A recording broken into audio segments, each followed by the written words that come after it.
ఈ video end వరకు చూడండి. ప్రతి తల్లిదండ్రులు తెలుసుకోవాల్సిన ఒక విషయం నేను మీతో చెప్తాను. ఇప్పుడు మీకు ఫోటోలో చూపిస్తున్నాను కదా, ఆమె మన భారతదేశంలో కేరళలోని మూలాపురం అనే గ్రామంలో మ్యాథ్స్ టీచర్గా పనిచేస్తున్నారన్నమాట.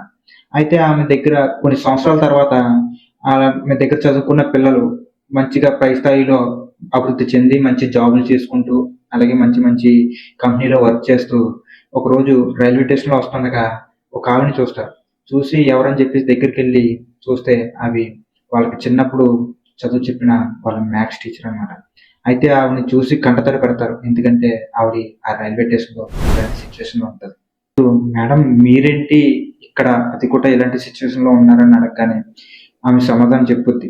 ఏమనంటే, నేను నా జాబ్ నుంచి రిటైర్ అయిన తర్వాత నా పిల్లలు నన్ను రోడ్డు మీద వదిలేసి వెళ్ళిపోయారు. అప్పుడు నాకు ఏం చేయాలో తెలియక నేను ఎలా రైల్వే స్టేషన్లో భిక్షం ఎత్తుకుంటూ బతుకుతున్నాను అని చెప్పగానే వాళ్ళు ఆమెని తీసుకుని, మేడం మిమ్మల్ని మేము చూసుకుంటాం అని చెప్పి వాళ్ళతో తీసుకెళ్ళి ఆమెను మంచిగా చూసుకుంటున్నారన్నమాట.